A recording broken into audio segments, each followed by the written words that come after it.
Assalamualaikum warahmatullahi wabarakatuh. Nama saya Guron Prasetyo dari program studi Informatika. Ah, ingin menjelaskan tentang materi data mining, yaitu implementasi forecasting, klasifikasi, clustering, dan asosiasi pada analis perhitungan jumlah angkutan umum dan bus AKDP dengan metode GSPIDM.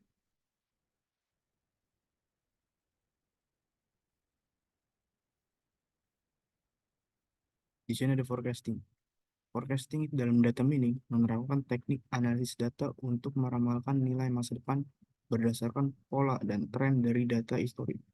Dengan menggunakan metode seperti regresi atau machine learning, forecasting data mining bertujuan untuk menciptakan model prediktif yang akurat. Yang kedua ada pengertian klasifikasi.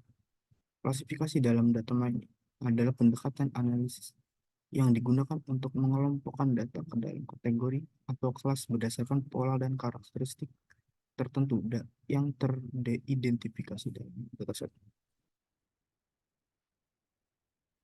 Yang ketiga ada clustering. Clustering dalam data mining adalah teknik analisis yang digunakan untuk mengelompokkan data ke dalam kelompok atau cluster berdasarkan kemiripan karakteristik antar observasi.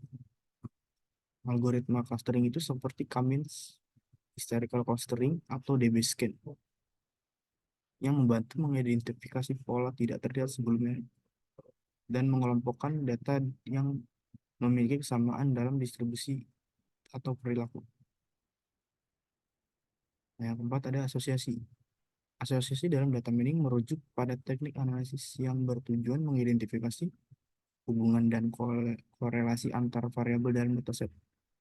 Metode ini terutama digunakan untuk mengungkap aturan asosiatif yang mengidentifikasi kecenderungan atau pola pembelian bersama dalam data transaksional.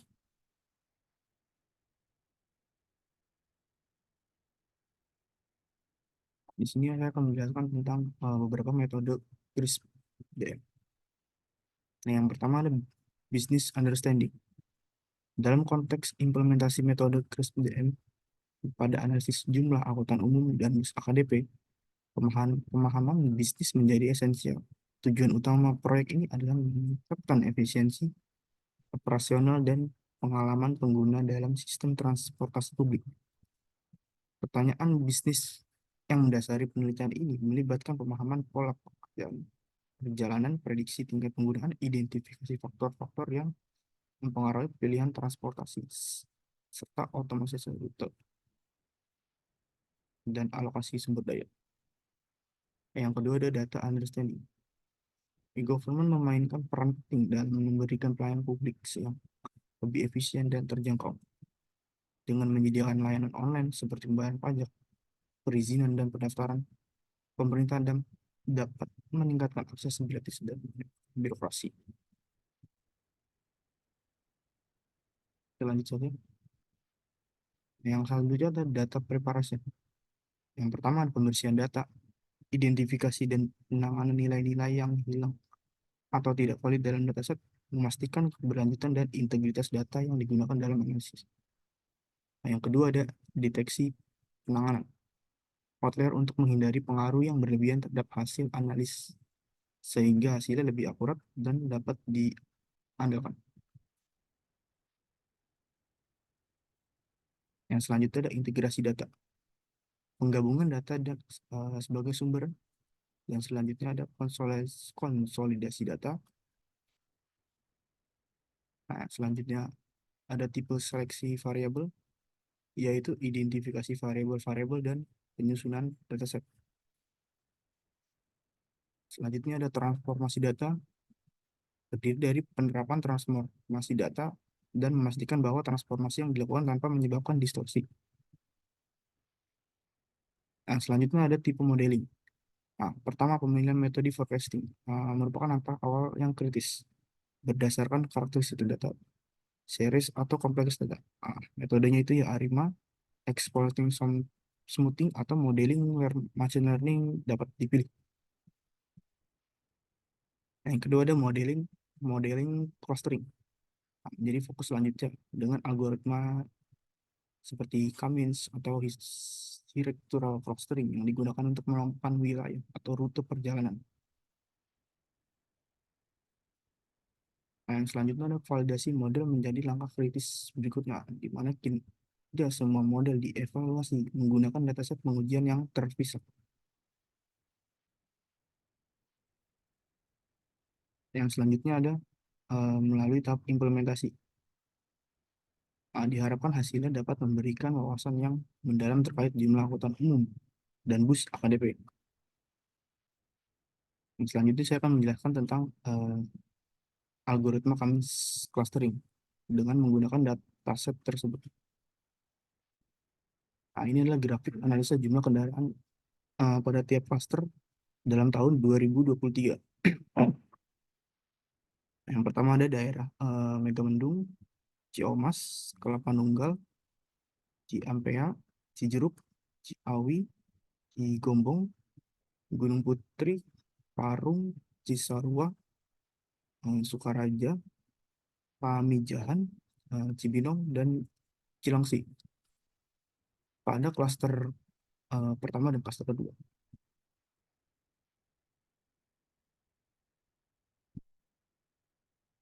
Ini adalah hasil dari clustering yaitu Megamendung di klaster 1 dengan jumlah angkutan 273.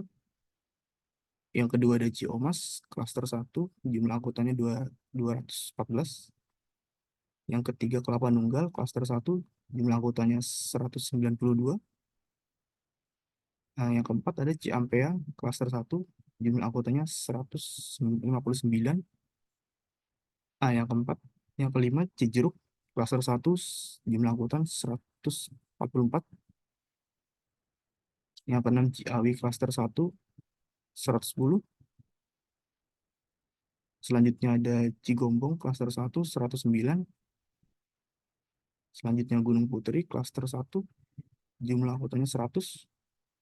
Selanjutnya ada Parung, klaster 1, dengan jumlah angkutan 98.